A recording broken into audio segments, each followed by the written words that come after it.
Okay. Section 3.5. Let me tell you what page this is on in your book.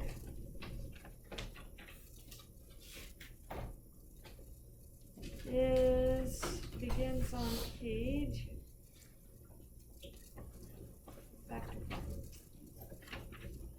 147, those of you following along in your textbooks.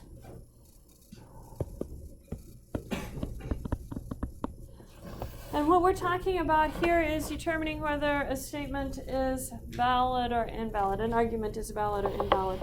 And we are going to be using two different methods to do this. First one's going to be using the truth tables to be able to determine this.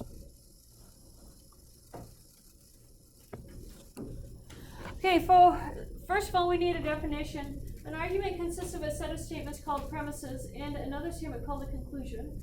An argument is valid if the conclusion is true whenever all the premises are assumed to be true. An argument is invalid in all other cases. And what we'll usually write it as is premise 1. And then below that, premise 2. Maybe a premise 3, not all the time. And then a line, therefore, and a conclusion. That's the form that we're going to see it in. That's the shorthand notation for it. And this is true if all the premises are assumed to be true, then your conclusion is also going to be true. So you have to get all true statements in your truth table for the rows that have truths for the premises. Let me show you how to do this. It says, write the following argument in symbolic form. The fish is fresh, or I will not order it. So the fish is fresh is going to be P. I will not order it is going to be, I'm going to call it a not Q. And then the fish is fresh over here, that was P. Therefore, this tells you conclusion is coming. I will order it. So this is P implies not Q. P is the next premise, the line, and the therefore, because of that therefore, that's our 3 dots. I will order it. I will order it is Q. So there is our way of writing that in symbolic form, just like how we've done before, but now we have the line and the therefore symbol to go with it. You guys have your first checkpoint. Write the following argument in symbolic form.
Pair your answers with each other. See what you got.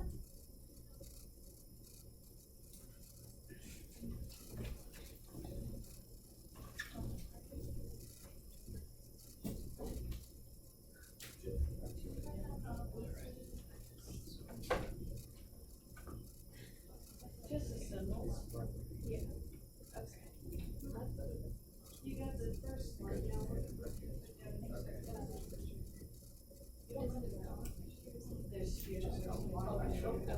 that's fine.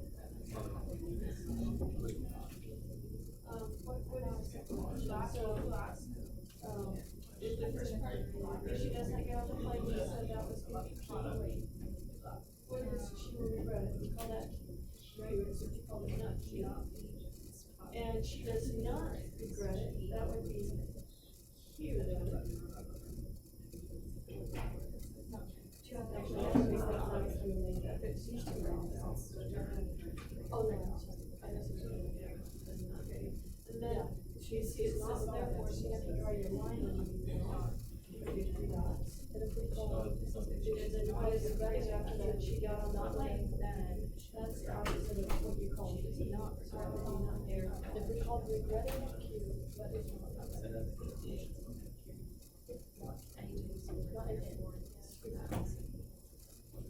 this one, it's the not the negation.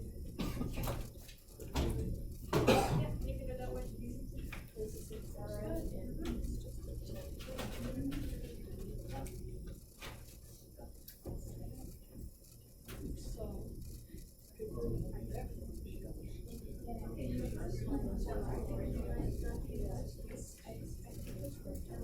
This is the next line starts with the 60 does not regret it. So not Q. And then it says not getting over, so then not the line is getting over.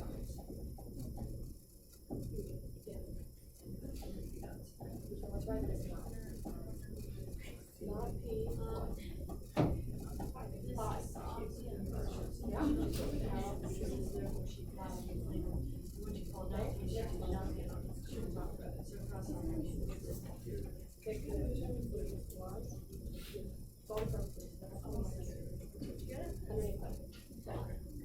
And then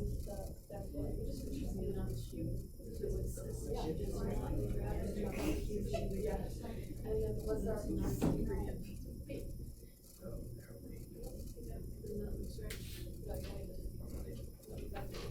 Did you guys do them the same?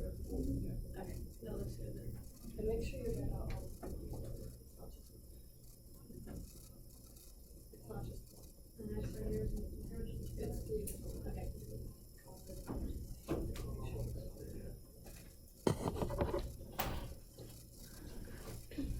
Okay, did we get that one finished? We understand how to do that. We have 3 or 4 homework problems like that. Can we do that? Very good. Okay, the truth table procedure to determine the validity of an argument. What you're going to do is write the argument in symbolic form. That was what we just did. And then construct a truth table. We know how to do that. We've done that in previous sections. And then from that, we're going to determine if it's valid or invalid. It's going to be valid. You're going to look in every row of the truth table in which all the premises are true. The argument is going to be valid if the conclusion is true in those rows. It's invalid in all other cases.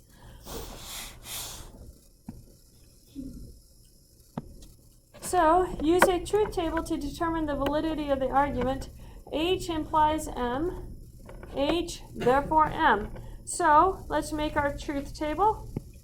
I just have 2 values, H and M. So, I only need 4 rows. 2 trues, 2 false, then true, false, true, false. And then I'm going to put each of these rows from my argument statement in the truth table. So H implies M. True implies true. True. True. True implies false. Time to get out that cheat sheet. False. False implies true. False implies false. True. And then the second column was H. H is right here, so I don't have to worry about rewriting it. And the conclusion is right here. Maybe I need to rewrite it so you guys can see, because I'm going to draw something around it. So let me copy the H down so I won't confuse you. And then here's the conclusion.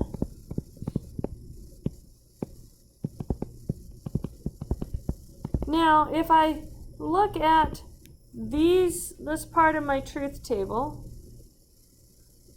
I'm looking for those cases where I have true in every row for the first 2 values before the conclusion. That happens in only one row. I have true, true in only one case. What is the answer for that case? True.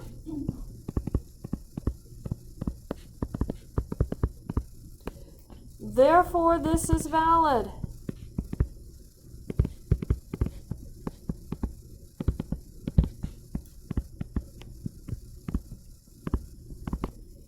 This is a valid argument because in the case where we have both of our premises are true, our answer was true. That's a valid argument. Okay? Let's do another one.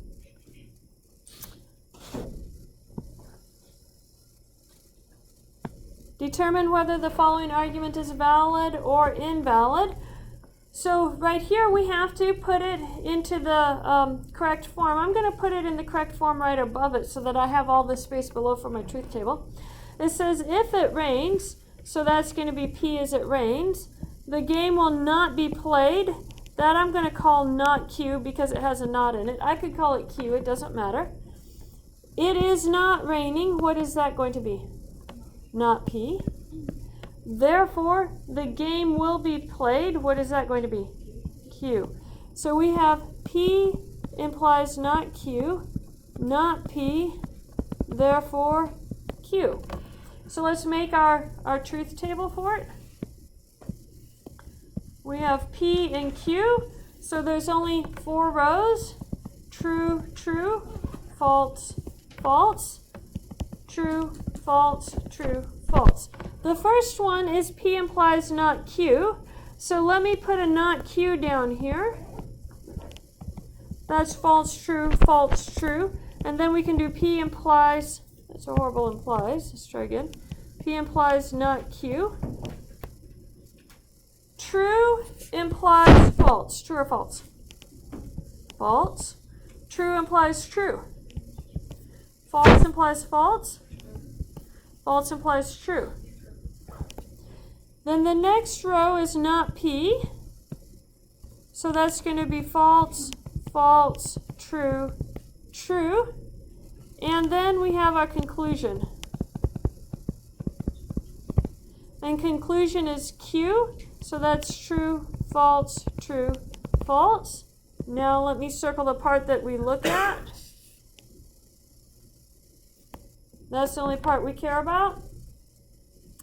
Let's find our rows with true everywhere. That's going to be the 3rd row and the 4th row. Now let's look at our answers. The answer to the first one was true, but what is the answer to the last row?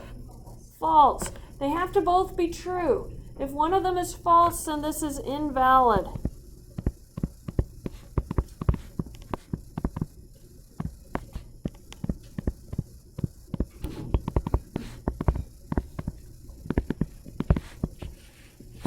Should say there's a false conclusion.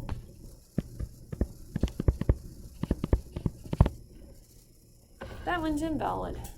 Okay? So you get the pattern. You look for the rows that have all truths in it, and then in the conclusion statement you check and see in those rows only, is everything true? If you have a false showing up in those rows anyplace, then it's an invalid argument. Okay? Can we do that? You guys get the pattern? Good. Because we're going to do one more and then you guys get to try one. Determine whether the following argument is valid or invalid. This one looks longer.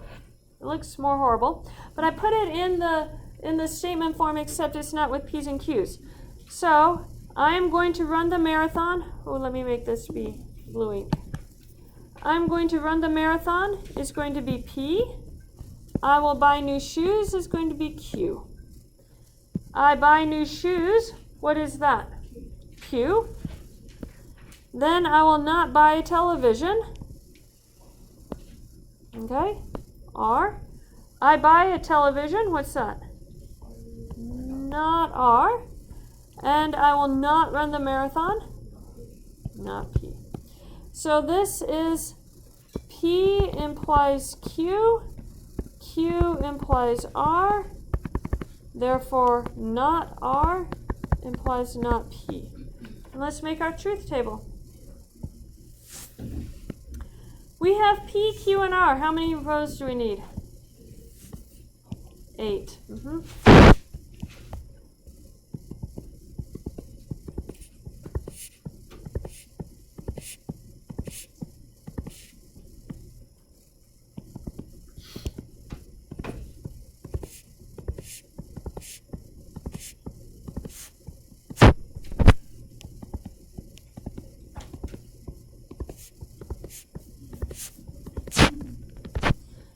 first one is P implies Q.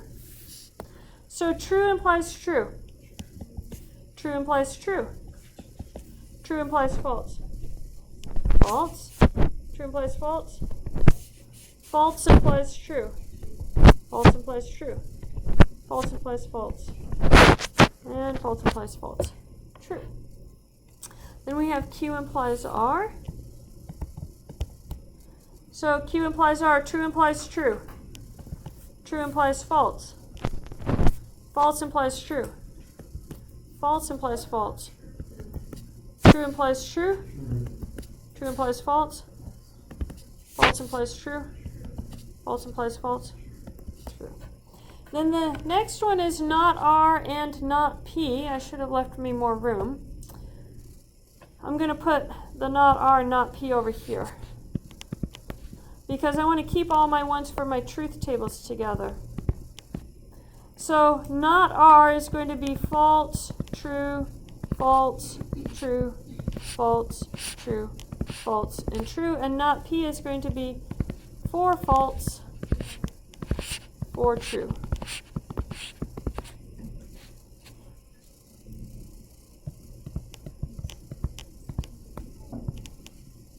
Okay, so false implies false is true. True implies false. False implies false. True implies false. False implies true. True implies true. False implies true. And true implies true. And this is our conclusion. So here is the block we're looking at.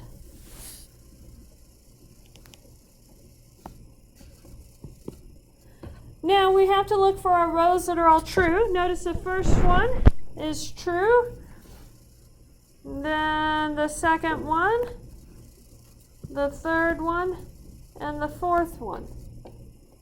Of those, let's circle the answers we have to look at. We have that one, that one, that one, and that one. Tell me about those answers.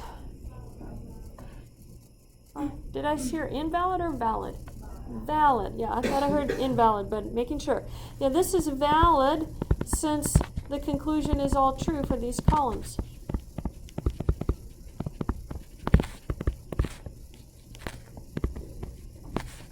Actually, for these rows. There's our answer. Do you guys get the process?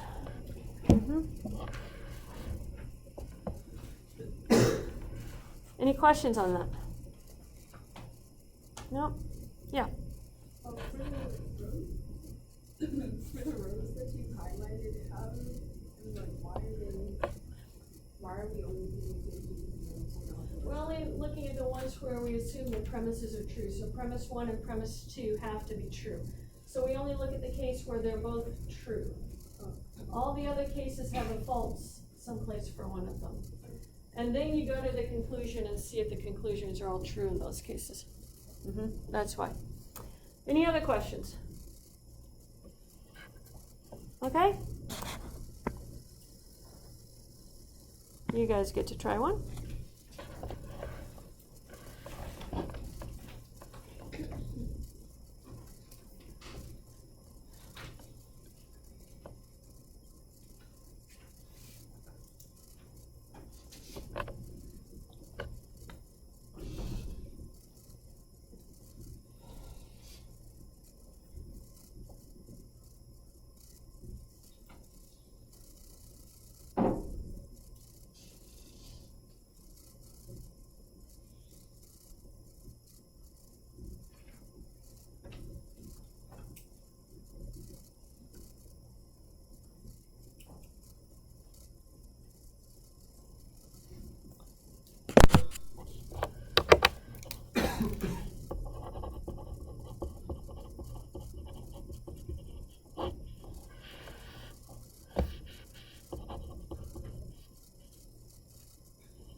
Just a second, let me put this down on screen.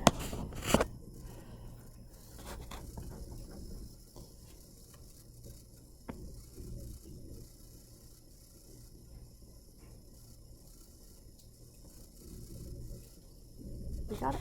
Okay. There.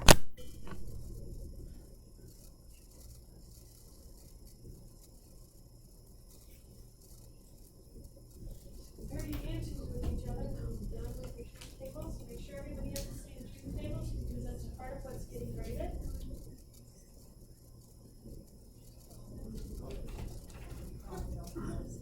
So it's not gonna get eaten. You guys figure out.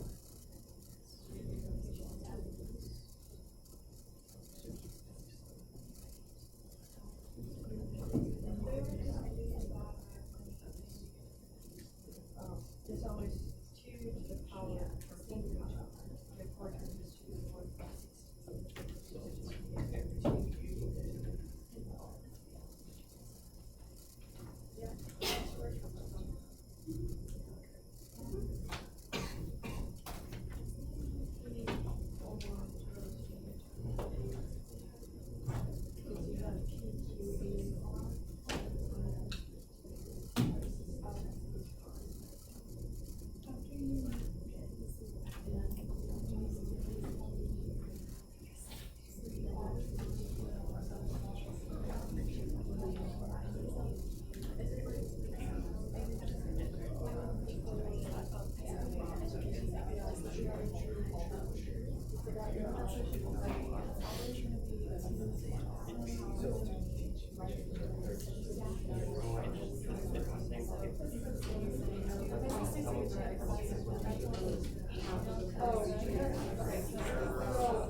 It basically chooses the last and then and then you don't have to erase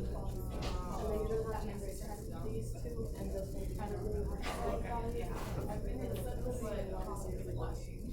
But you're gonna have to erase this one. And then you'll have to choose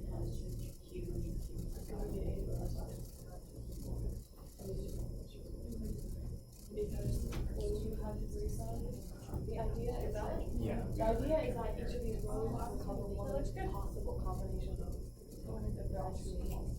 Therefore, you know if they're or true or false, right? That's how it is. So put your other two true and then false. That's how you check out first. So the first two questions are yeah, because you have to cover everything. If there's 4 people, the 2 of them will be true and true have all truths in it. Same thing, 2 leads are going to be true, 2 leads are going to be true, false.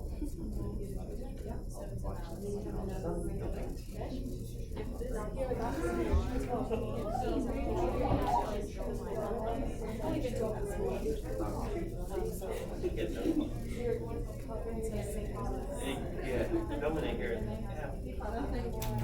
I have not yet. There's a lot there.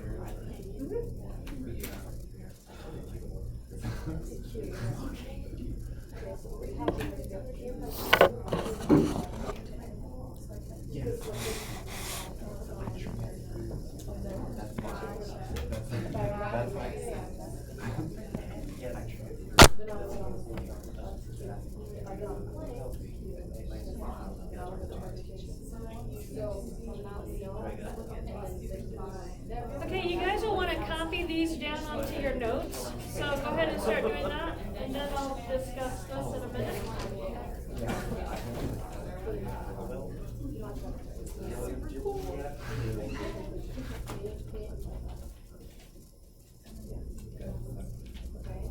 So now you have to get to the next one, you have to find out whether it's true or false. And after that,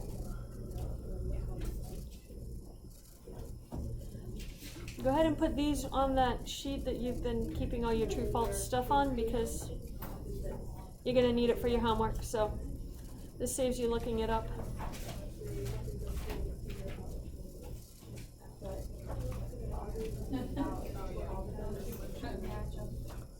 Or take a nice picture of it that you can read later, if that works too.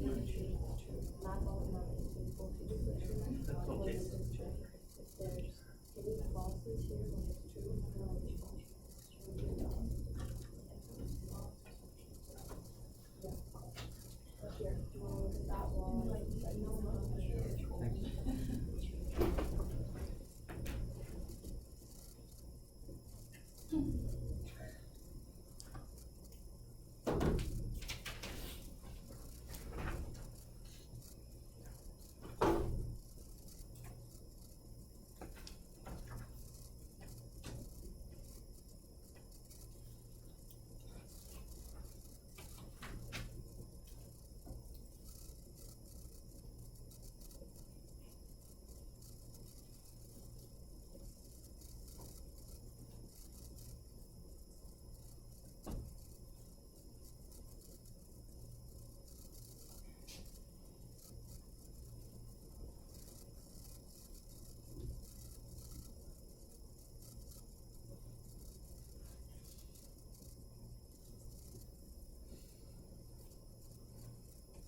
On the homework, are you gonna want us to show a truth table even if we get those combinations, or can we just put that?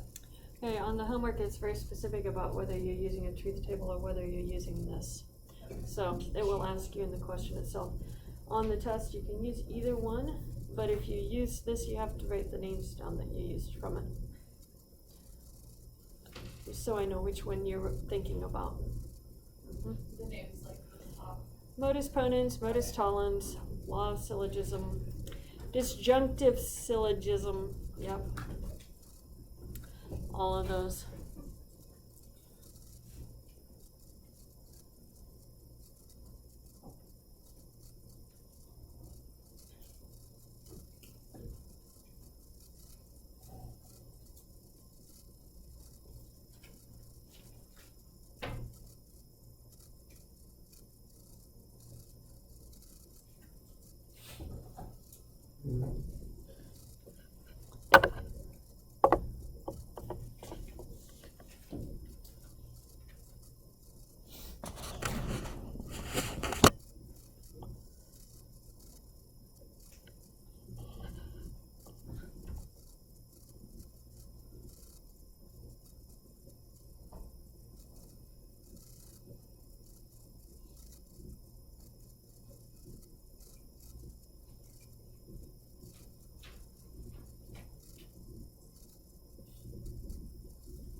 Okay, most of you have this written down, so let's talk about these. What you need to know if you're going to use this on the test, which I'm not going to give you these tables, you can memorize them for the test, it's completely fine, or you can use the truth table method I showed you. That is also completely fine. Either one's fine for the test. But if you're going to use these, you need to know the names. So modus ponens is P implies Q, P, therefore Q. Modus tollens, P implies Q, not P, therefore not Q. Sorry, not Q, therefore not P. I think I'm dyslexic today. Law of syllogism. This was the one we just did on our checkpoint exercise. P implies Q, Q implies R, therefore P implies R. Law of syllogism. Disjunctive syllogism. P or Q, that's why it's disjunctive. Disjunction is or. Not P, therefore Q. Those are all valid arguments. Those are not the only valid arguments, but those are the common valid arguments. There are other valid arguments out there, but these are the common ones. Invalid arguments. You have P implies Q, Q, therefore P. This is the one people like to use the most often. If it is sunny, then it is raining outside. If it is raining, then it is sunny. You switch the order of it. The order of it does not work. Okay? A good biblical example of that, Jesus' statement, if you love me, then keep my commandments. Then you will keep my commandments. They say it's a promise.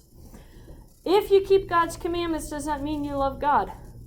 No, people can keep the commandments out of fear. Fire and brimstone preachers were trying to get people to keep the commandments out of fear, not out of love. Okay, you can't do the converse. Fallacy of the converse. Fallacy of the inverse. P implies Q, not P, therefore not Q. Just because your initial condition doesn't work doesn't mean that the final condition didn't work. Remember when we talked about if you get an A on the final exam, then I'll give you an A in the class. I could still give you an A in the class even if you don't have an A on the final exam. Maybe you had gotten 100% on everything else. You could still get an A in the class. So just because the initial condition doesn't work doesn't mean the final conclusion isn't going to work. That can still work. So memorize these names if this is a process you would like to use for the test, for these questions on the test. That's completely fine. On the homework, you will need to keep this with you on the homework because they are going to be asking you which of these standard forms. These are the standard forms. They're going to say which of the standard forms meets the criteria. Is it invalid or valid based off of these standard forms? So let's look at one example and then we'll be done. Use a standard form to determine whether the following argument is valid or invalid. Actually, I have one more example after this I have to do, but this is very short. The program is interesting, or I will watch the basketball game. P or Q. The program is not interesting, not P. I will watch the basketball game. Q. What form is that? You have it all written down on your sheets. Disjunctive syllogism. Is it valid or invalid? Valid.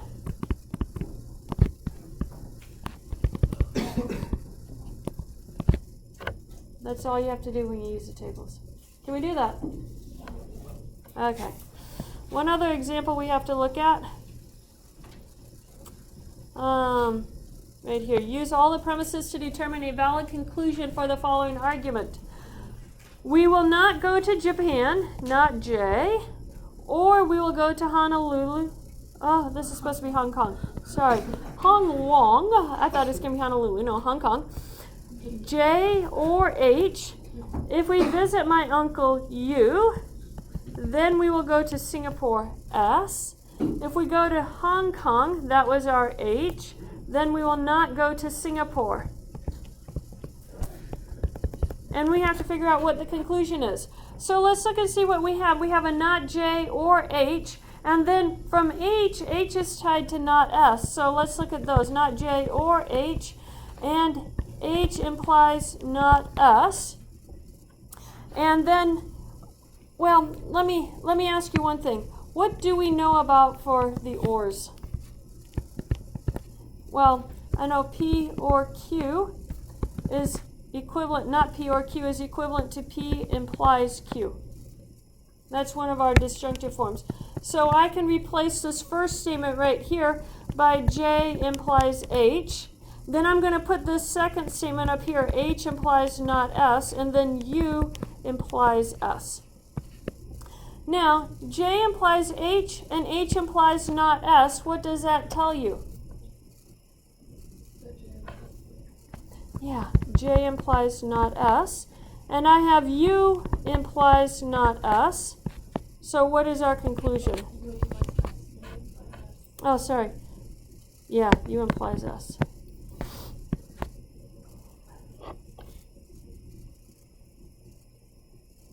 think I'm missing a step. I'm trying to do this so fast because I'm out of time.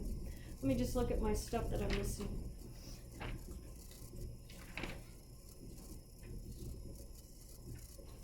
Oh. We need to get this S into a not S, so apply the contrapositive of it. You have J implies not S, the contrapositive would be not S, implies not U. So what is our conclusion? J implies not U, and then you'd write it in words. Okay, so apply the contrapositive right here. We are out of time.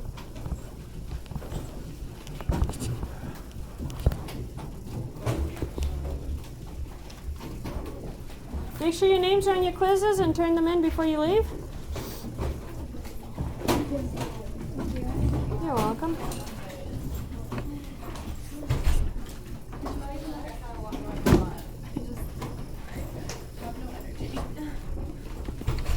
I didn't have a weekend.